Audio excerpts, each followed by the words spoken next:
अस्सलाम वालेकुम नाज़रीन एंड वेलकम टू कुछ क्रिकेट हो जाए PSL 2020।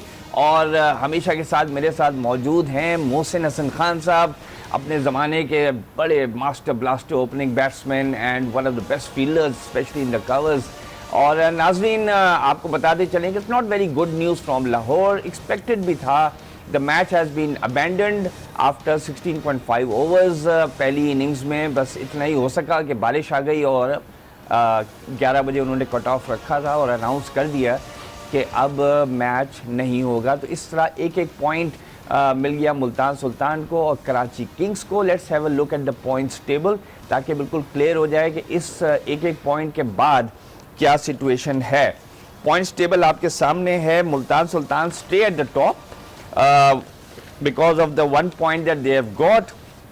6 मैचेस के बाद उनके हैं 9 पॉइंट्स और कराची किंग्स जो कि होप कर रहे थे कि इस विक्ट्री के बाद वो सेकंड पोजीशन पे शायद आ जाते 8 पॉइंट्स के साथ और इस्लामाबाद यूनाइटेड और ज़ल्मी को ओवरटेक कर लेते, वो नहीं हो सका। Now they're also on 7 points because उनकी run rate net run rate कम है, इसलिए वो नंबर 4 पर हैं। एंड क्वेटा ग्लैडिएटर्स जो कि कल मैच हारे थे, they remain at the 5th position and as does Lahore Qalandars. जैसे लगता है लाहौर कलंदर्स हर PSL में अपनी पोजीशन बुक करा के आता है, advance booking of number 6। I hope they can make it up the bottom rank. इस दफ़ा इंटरेस्टिंग रहेगा आगे मैचेस आने में।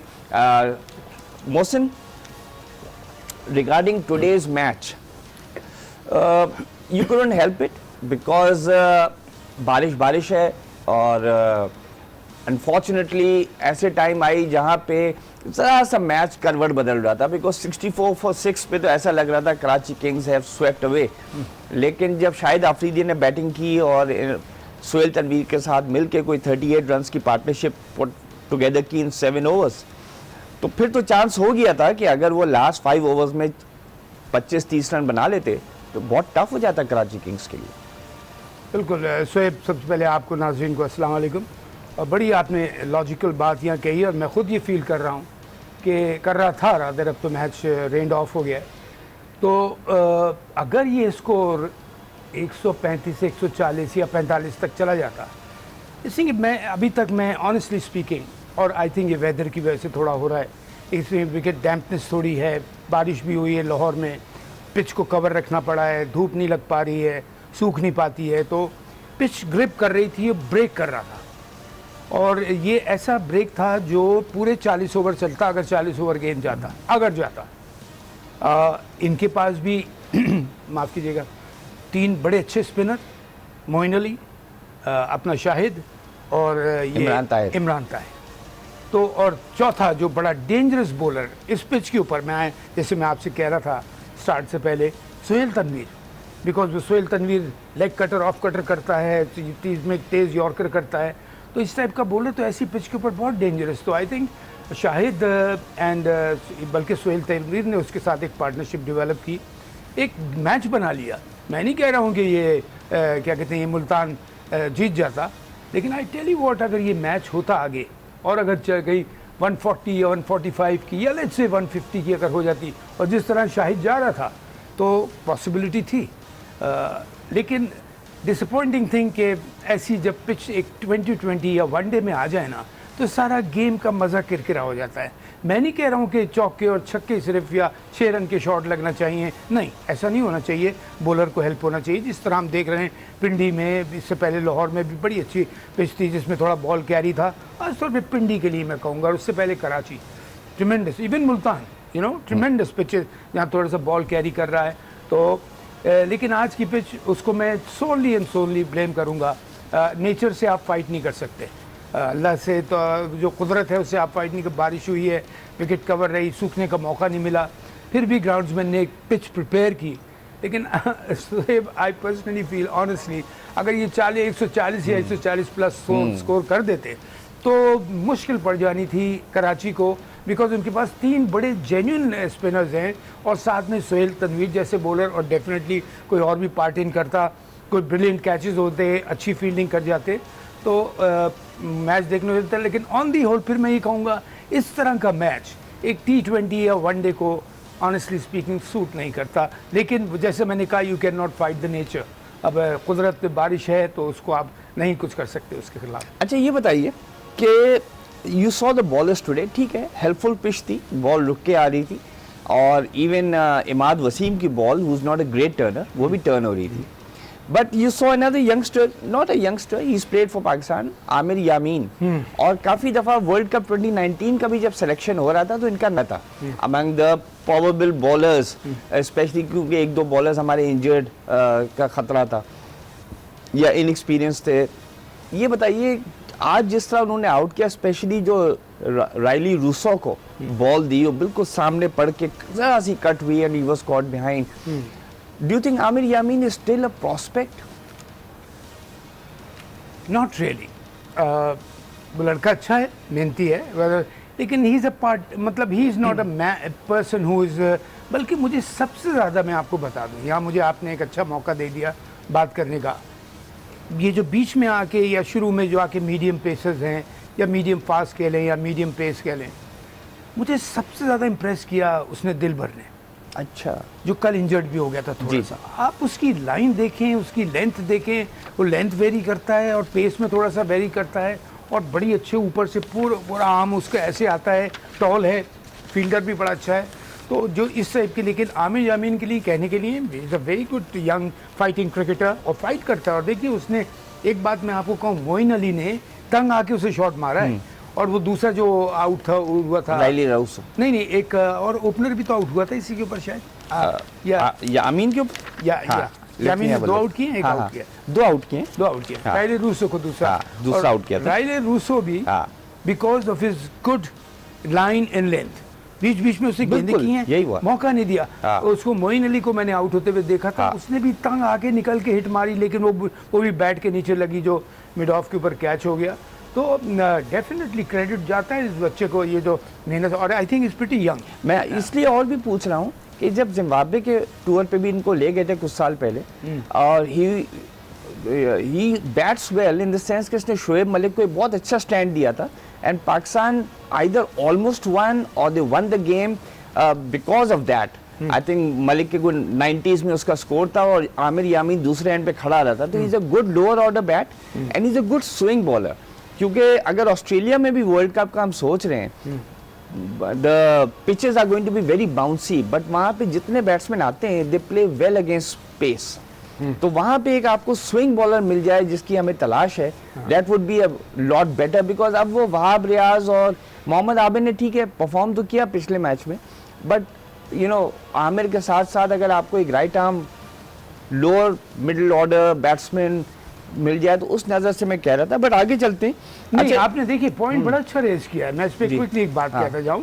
आपको डेफिनेटली ऐसे कुछ मीडियम पेसर्स बीच में चाहिए होते हैं जिनको हिट मारना मुश्किल हो, और देखिए जब अच्छी बैटिंग विकेट होती है, आप अगर लाइन एंड लेंथ आपकी ठीक नहीं है और जितनी तेज गेंद करते हैं उतनी जोर से आपको मार पड़ती है। ऑफ स्टंप के बाहर कर रहे हैं आप, लेग स्टंप के बाहर कर रहे हैं, तो इस टाइप के बॉलर जो बीच बीच में बॉलिंग करते हैं, न्यूजीलैंड का सबसे बड़ा सीक्रेट ये है, उनके पास जैसे शेन बॉन्ड आया था, उसके अलावा फास्ट बॉलर्स कोई नहीं है, they are all medium pacers, और जैसे ग्रांट एलियट यहाँ आया है अभी, तो इस टाइप की ये बीच बीच में गेंदें करने वाले, फिर थोड़ी सी बैटिंग भी करते हैं, फील्डर अच्छे होते हैं, तो ये अगर ऑप्शन है तो there is nothing wrong with that. Yes, बिल्कुल ऑप्शन हो सकता है, Aamir Yamin could make a comeback, लेकिन बहरहाल अभी बहुत बॉलर्स और बहुत ऑप्शंस इस वक्त अवेलेबल हैं और काफ़ी youngsters are coming up front, so let's see what happens. नाज़रीन, हम चलते हैं ब्रेक की तरफ, उससे पहले देखते हैं टेलीनॉर की तरफ से मोर से ज़्यादा और परफॉर्मेंस।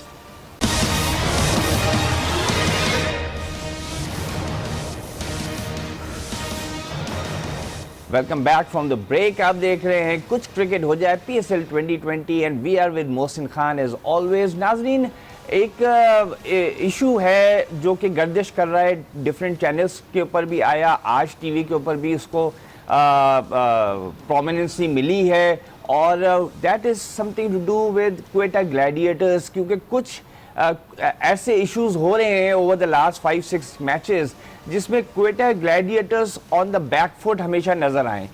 वो क्या इशू है, आइए एक पैकेज देखते हैं, फिर मोहसिन से उस पर राय लेते हैं। जी, आपने पैकेज देखा, और ये जो लास्ट पॉइंट था बाबर आजम के जो कॉट बिहाइंड नहीं दिया, उसमें जब रिव्यू मांगा था क्वेटा ने, और डीआरएस के थ्रू, तो स्निकोमीटर ख़राब हो गया था। तो ये बात हुई थी कि जी जब एज के ऊपर आई तो इत्तेफाक से उसी गेंद में उसी वक्त स्निकोमीटर नहीं चल रहा था। And then the third thing जो एक बात आई है वो ये है कि even in the previous match कुछ फुल लेंथ बॉल्स की गई बेन कटिंग को और एक दो और बैट्समैन को, जो कि उनके नज़दीक नो बॉल्स होना चाहिए थी, देवर अबव वेस्ट हाई, वो भी नहीं दी गई। तो मोहसिन बात ये हो रही है, is it just a coincidence कि हर चीज़ क्वेटा ग्लैडिएटर्स के अगेंस्ट ही जा रही है when it comes to DRS and reviews? कभी प्रोडक्शन की प्रॉब्लम हो रही है, कभी किसकी। तो इज इट अ कोइंसिडेंस या इज इट के maybe someone is playing dirty with Quetta Gladiators? और ट्रैवलिंग की भी इनको प्रॉब्लम है, वो अभी उस पे भी आते हैं। बट देखिए इसकी जो आपने बात कही है, बात में दम तो बहुत है कि आपका एक इम्पॉर्टेंट बैट्समैन अगर उसको आउट ना दिया जाए, for example somebody like Babar या कोई भी इस कैलिबर का प्लेयर हो या कैसा भी प्लेयर हो, बिकॉज एक टेलेंडर भी अगर नॉट आउट हो और दे दिए जाए और वो 10-15 रन करके मैच जिता जाए, और बाबर आजम ने उसके बाद बड़े रन किए। हाँ, तो और फिर मैं कह रहा हूँ एक टेलेंडर भी हो, अगर वो गलत डिसीजन पे अगर वो मैच जिता के ले जाता है तो टीम ने तो सफ़र कर गया। तो मैंने देखिए, आपको याद होगा कुछ प्रोग्राम्स पहले मैंने एक बात आपसे कही थी आपके ज़रिए, चैनल के ज़रिए, कि पीसीबी को इस बात का बहुत ख्याल रखना चाहिए, बिकॉज ये जो सारी जो लगी हुई है ये काफ़ी एक्सपेंसिव होता है, स्पेशली जो हॉकाई होता है, हॉकाई बहुत एक्सपेंसिव होता है। तो इसके लिए आई थिंक मैं उम्मीद करता हूँ, उस वक्त भी मैंने कहा था, और देखिए अब टूर्नामेंट ऑलमोस्ट आधी स्टेज तक पहुँच गया है। अगर इस ऐसी किसी गलती से, और फिर क्वेटा भी अगर सफ़र कर रही है कि वो नो बॉल की वजह, और कभी भी आप देखिए नो बॉल जो है ना वो कभी स्टम्प कैमरे से कभी आप जज नहीं कर सकते, बिकॉज आप वो हमेशा साइड से होगी, या तो इस साइड से या इस साइड से, कि आपको जब लाइन ही पड़ी होगी उसके ऊपर कहाँ पाँव गिरा है, तो ये एंगल तो समझ ही नहीं आता। और फिर ये एंगल चलिए अगर उन्होंने दिखा दिया कुछ करके तो अपनी बहुत बड़ी बेवकूफ़ी पकड़वा ली कि बेन कटिंग्स खड़ा हुआ इधर जिसने शॉट खेला था। तो और इवन हम आपने नोट किया कि उसे जो कमेंट्री कर रहा है उस तक को पता नहीं चला, वो अपनी वो फ्लो में जा रहा है। तो anyway I don't think Shoaib के जानबूझ के कोई बात हो रही होगी, लेकिन मैं रिक्वेस्ट करूंगा अपने क्रिकेट बोर्ड से कि मेक श्योर कि अगर इतनी बड़ी टेक्नोलॉजी, बेस्ट टेक्नोलॉजी लेके आए हैं और पैसा भी उस पर खर्च हो रहा है, और अगर वो पूरी तरह अपने रिजल्ट्स नहीं दे रही है तो उस फर्म को, उस कंपनी को पूरा वो करें कि भाई ये क्या है, बिकॉज एक टीम खुदा न खास्ता एक गलती की वजह से मैच हार सकती है। एक गलती can you lose your match, और दूसरी टीम को मैच जिता सकती है। तो क्वेटा का शिकवा करना मेरे हिसाब से तो गलत नहीं है, और लेकिन आई एम श्योर कि कोई बायस पना नहीं है, जानबूझ के नहीं किया जा रहा होगा। लेकिन अगर मेरी टीम हो और मेरे खिलाफ ऑलरेडी अगर 6-7, 5-6 मैचेस में 4-5 डिसीजन अगेंस्ट चले गए हैं तो मैं तो डेफिनेटली थोड़ा सा घबराऊंगा। असल में एक और बात ये भी हो रही है, जो सोर्सेज बता रहे हैं from inside the Quetta Gladiators, because बड़े डिसिप्लिन लोग हैं, Nadeem Umar is a gentleman, हर जेंटलमैन, तो वो नहीं चाहते कोई कंट्रोवर्सी ऊपर आए, आई एम श्योर। लेकिन जो हमें पता चल रहा है इधर उधर से, हमारे भी रिपोर्टर्स हैं आज न्यूज़ के, वो ये बता रहे हैं कि शेड्यूल भी उनके बड़े अगेंस्ट किया है। ऑफ ऑल द 6 टीम्स सबसे ज़्यादा शेड्यूलिंग इंटेंसिव उनकी हुई है कि रात को मैच खेलते हैं, सुबह फ्लाइट है। अच्छा, फिर 1.5 घंटा आप पहले पहुंचे, फिर आपके कभी जो आजकल वेदर चल रहा है उसमें 4-4 घंटे फ्लाइट डिले हो रही है, अगले दिन मैच है, या फौरन ही नेक्स्ट डे आफ्टरनून में मैच है। तो इनका जब शेड्यूलिंग निकाली है क्वेटा ग्लैडिएटर्स की हमारे रिपोर्टर्स ने, तो वो ये कह रहे हैं कि सबसे ज़्यादा इंटेंसिव इन्हीं की है। और ये भी बात हुई थी जब टूर्नामेंट शुरू हो रहा था, उस वक्त भी ये खबर आई थी कि क्वेटा ग्लैडिएटर्स ने ये कहा है पाकिस्तान क्रिकेट बोर्ड से कि देखें आपने जो हमारे मैचेस रखे हैं उसमें कोई लंबा गैप नहीं आ रहा हमें, ये कम से कम एक मैच चलता है कि इसमें एक दिन यहाँ खेल लिया, दूसरे दिन पिंडी में खेल लिया, एक दिन लाहौर में, बट ज़्यादा है। अब देखें ना, मुल्तान ने 4 मैचेस 3 दिन में खेले एक ही जगह बैठ के, उसके बाद 3 दिन का गैप आ गया, ठीक है। इसी तरह और टीमें हैं, उनको ज़रा सा टाइम मिल रहा है। इस्लामाबाद यूनाइटेड को 5 मैचेस मिल गए अपने होम ग्राउंड पे, मुल्तान को यहाँ मिल गए। So I suppose it's all boiling up. Obviously कोई जानबूझ के नहीं करेगा, लेकिन फिर ख्यालात ऐसे आते हैं कि इस दुनिया में तो सब चलता है। हाँ, नहीं देखिए, अगर आपने जैसे एक बात अभी कही है कि इन्होंने टूर्नामेंट शुरू होने से पहले ही पॉइंट रेज किया था, but the organising committee said it's too late, we have done it and whatever. इन्होंने कहा भाई एक मैच हम हमारा कंपनसेट कर दें कि ये बहुत बैक टू बैक हो रहा है, इसको जरा आगे ले जाए, उन्होंने वो भी नहीं किया। नहीं देखिए, ये दिस इज नॉट फेयर। यहाँ मैं टोटली क्वेटा के साथ हूँ, और उनका जो हेड है Nadeem Umar, like you said is a thorough gentleman, वो कभी ऐसी छोटी छोटी बात भी नहीं करेंगे। और देखिए ट्रैवलिंग क्या है, for example Karachi to Lahore 1 घंटा 20 मिनट 25 मिनट की फ़्लाइट, लेकिन एयरपोर्ट जाना, बिल्कुल जहाज़ में बैठना, लेट्स से वेदर बिल्कुल सही है, मैं वेदर को नहीं लाते बीच में, फ्लाई करके जाना। और फ्लाइंग में जब आप ऊपर एयर में जाते हैं तो उसमें आपके दिमाग पे थकावट होती है। फिर आप उतरे, फिर वहाँ से उतर के एयरपोर्ट से आप होटल गए, आपके ऑल टुगेदर 4-5 घंटे जो आप अपने कमरे में या अपनी जगह पे आराम कर सकते थे वो आपका हो गया। तो I think this is a very very valid point जो क्वेटा का है कि भाई आप थोड़ा सा बीच में सब टीमों को आप रेस्ट दें, तो इनको भी वो उसी तरह से वो करना चाहिए था। अगर इतना ज़्यादा, और जिस तरह आप सही कह रहे हैं, मुझे भी किसी ने कहा कि वो तो मैच खेलते हैं तो ट्रैवल शुरू हो जाता है उनका, which is like pretty unfair. I और मजेदार बात ये है कि even when the MCC was here, तो मुल्तान सुल्तान से मैच हुआ and I think Islamabad United से नहीं हुआ, जबकि Multan Sultan was in the lower half of last time PSL और Quetta Gladiators were champions. So अगर एमसीसी आई थी, they should have played with the champions of PSL 2019। बिल्कुल, लेकिन नंबर 1 टीम से नहीं कराए उसके मैचेस, आपने नीचे करा लिए, मुल्तान के खिलाफ करा लिए दूसरी जगह। तो फॉर सम रीज़न ये क्वेटा ग्लैडिएटर्स के जो लोग हैं, ये पिछले 4 महीने में 3 महीने में जो कुछ भी हो रहा है, everything seems to be going against them. तो पांच दफ़ा ऐसे ख्याल आ जाते हैं कि वाई अस। नहीं, तो आप जो आप रीजंस दे रहे हैं, और आप ये चौथी अब आपने बात ये बताई है कि डेफिनेटली अगर कोई बाहर की एमसीसी टीम आई तो चैंपियन टीम से खेलती है, वो भी अगर आप सारी बातों को जोड़ें तो अगर मैं क्वेटा ग्लैडिएटर का सरबराह हूँ तो मैं तो उससे बहुत ऊपर आवाज़ उठाऊँ, इसलिए कि मुझे एक तो लड़कों का ख्याल रखना है, प्लेयर्स का ये ड्यूटी बनती है, जो भी हेड है, चाहे वो नदीम उमर हैं कोई भी हो।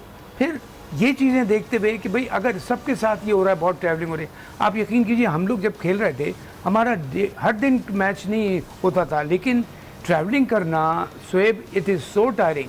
एयरपोर्ट जाना, एयरपोर्ट से जहाज़ में बैठना, वहाँ उतरना, वहाँ से फिर होटल जाना, तो आपके 4-6 घंटे पता लगा बिल्कुल ऐसे। मुझे याद है आप लोगों की एक तस्वीर मैंने देखी थी, while you are in the air, I think ये 1980s की तस्वीर थी, इकोनॉमी क्लास में बिल्कुल जकड़े हुए बैठे हुए हैं, और पर्थ से Adelaide, it's a very long flight, और सबके चेहरों पे थके हुए थे। आई थिंक 90% आप लोग सो रहे थे, बट यू नो जहाज हिलता रहता है और 10 प्रॉब्लम्स होती है, वेरी टायरिंग। हिलने के अलावा जो एल्टीट्यूड पे डिफरेंट वो होता है टेम्परेचर, उसकी वजह से काफ़ी टायर्डनेस होती है और दिमाग थकता है आपका। लोग समझते हैं कि फ़्लाइट में बड़े आराम से चले जा रहे हैं, लेकिन आप यकीन कीजिए अगर आप घंटे 1.5 घंटे की भी फ़्लाइट करें तो जब आप उतरते हैं तो आप एक ऐसा लगता है कि शुक्र है मुझे एक रिलीफ मिला है। तो ये, और दूसरी बातें हैं, ये जो टेक्नोलॉजी की बातें हैं, ट्रैवलिंग की बातें हैं, ये सारी बातें देखते हुए आई थिंक यहाँ इस बात में वो है। और मैं आपको सच बता रहा हूँ कि अगर मैं क्वेटा ग्लैडिएटर का हेड होता या जैसे नदीम उमर के, तो मैं तो इससे बहुत ऊपर आवाज़ उठाता कि, और not to create a controversy but to make a serious complaint कि 1 2 3 4 5 why everything is going against us. Exactly, हाँ, why it is not happening to anyone else. Technology भी खिलाफ जा रही है और ट्रैवलिंग भी खिलाफ जा रही है, मेरिट भी किसी और को मिल रहा है। तो यहाँ पता नहीं। और ये तो मैं तो एहसान मानी साहब से, चेयरमैन जो है, उनसे रिक्वेस्ट करूँगा कि जो कमिटी है, जो भी उन्होंने ऑर्गेनाइजिंग कमेटी होगी, शेड्यूलिंग कमेटी होगी, बिल्कुल होगी, शेड्यूलिंग कमेटी होगी, उनको ख्याल करना चाहिए था। It's not fair with one franchise कि इतना बोझ आप उसके ऊपर डाल दें और दूसरी टीमों को आप easy go, especially because they were last years champions, तो और भी उनके ऊपर और भी प्रेशर है to play well and defend their title. और डिफेंड द टाइटल प्रेशर एक तो ये है, दूसरी बात अब लास्ट ईयर की चैंपियन को एडवांटेजेस भी देते हैं बिकॉज वो पिछले साल की चैंपियन बनी है। जैसे आप देखते हैं किसी ड्रॉज में किसी को बाय मिलता है, एक मैच वो मिलता है, उस टाइप की चीज़ें वो तो इसमें नहीं है, लेकिन ये तक एडवांटेज मिलता है पिछले साल के चैंपियन को कि अगर कहीं एक बाय जगह मैच वो हो रहे हैं, वो तो एक उसको आगे बढ़ा देते हैं, बगैर जिताए, बगैर खेले आपको जिता के एक मैच आगे बढ़ जाता है, जैसे आपको मेरिट में मिलती है सारी चीज़ें। लेकिन जिस चीज़ों के लिए अभी भी हाफ वे है, तो Shoaib, I think PCB has to be very very careful about this thing, otherwise this might create a bit of a kind of a discomfort, you know, amongst all the players कि ये आज इनके साथ हो रहा है, कल हमारे साथ भी हो सकता है। बिल्कुल, आई थिंक जैसे मोहसिन ने कहा, वेरी वेरी इंपॉर्टेंट पॉइंट्स के आप फ्रेंचाइजीज को लाइटली ना लें। अगर उन्होंने शेड्यूल के वक्त ऑब्जेक्ट किया था something should have been done, especially their champions of last year, और मैनेजमेंट है उनकी अपनी, उनकी भी अपनी सोच है। बहरहाल नाज़रीन, we move toward a break, और ब्रेक से वापस आएंगे, थोड़ा सा कुछ और डिस्कस करेंगे। And there always another issue. आज एहसान मानी साहब ने भी एक दो स्टेटमेंट दिए हैं, वो भी हम मोहसिन से बात करते हैं। Stay with us. Welcome back from the break, Nazreen. The PSL goes on, and likewise, boundaries, wickets, winning moments also go on. So let's have a look. Wickets of the day brought to you by Cadbury Dairy Milk. So interesting matches tomorrow. Lahore, Peshawar और Islamabad तो number 2, number 3 पे हैं ही हैं. But bottom of the table, Quetta Gladiators and Lahore का जो match होगा वो interesting होगा. If Lahore lose this, I think they're out of the PSL. But Quetta, if they win it, they could jump to second or third position. Mohsin, ये तो चलने कल की बात होगी. Very quickly, आज कुछ गवर्नमेंट ऑफिशियल्स, जिसमें कुछ MNAs, MPs भी थे, वो एहसान मानी के साथ कोई मीटिंग हुई, और उसमें अमंग अदर थिंग्स उन्होंने कहा कि जी हमें पासेस नहीं दिए जा रहे हैं, हम जाके ग्राउंड पे मैच देखना चाहते हैं। जिस पे एहसान मानी ने कहा कि we are not giving out free passes to anybody, बल्कि हम भी, अगर हमसे भी कोई मांग रहा है तो पीसीबी खरीद के टिकट्स उनको दे रही है, तो आपको भी खरीद के दे देते हैं। जिस पे वो नाराज़ हो गए कि आप हमारी इंसल्ट कर रहे हैं, और वो कमरा छोड़ के जाने लगे। देन एहसान मानी said my apologies if you misunderstood. लेकिन जो फैक्ट है वो मैं आपको बता रहा हूँ। आई मीन लाइक पाकिस्तान में PSL हो रहा है, फाइनेंशियल शॉर्टफॉल हमेशा होता है। Pakistan government should set an example by buying tickets and going, ताकि वो पूरे पाकिस्तानियों को बताएं कि आप भी खरीदें और जाएं, हम भी खरीद के जा रहे हैं, बजाय इसके कि वो डिमांड करें फ्री पासेस, जबकि माशाल्लाह वेल ऑफ पीपल हैं।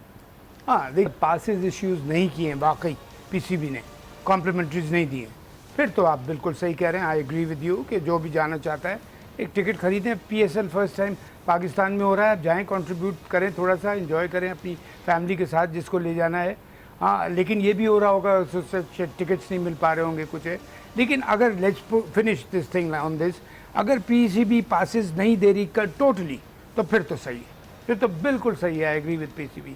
लेकिन अगर किसी को आपको दे रही है, मुझे नहीं दे रही है, या मुझे दे रही है आपको नहीं दे रही है, तो ये आपके साथ ज्यादती है। इसके लिए मैं ये कहूँगा। अब ये बात हमें ऑथेंटिक सोर्स से आप पता कर सकते हैं, आपके रिसोर्सेज होते हैं कि आप वाकई PCB ने देखिए, अगर एहसान मानी ऑन रिकॉर्ड ये बात कह रहे हैं कि हमने किसी को पासेस नहीं दिए हैं, बल्कि मैंने या पाकिस्तान क्रिकेट बोर्ड ने खरीद के जो उन लोगों को दिए हैं जिनको हम कॉम्प्लीमेंट्री बुलाना चाह रहे हैं, और वो ऑफर देने को तैयार थे कि जी आपके लिए भी हम खरीद लेंगे, तो देन एहसान मानी won't be lying. And if he has misquoted, और इफ़ ही हैज़, क्योंकि ये टीवी पे खबर चली है और बाकायदा साउंड बाइट सुनाई है जहाँ पे एहसान मानी साहब ये बात कह रहे हैं, तो फिर तो Ehsan Mani should not be wrong. If he is wrong then he doesn't know what's going on.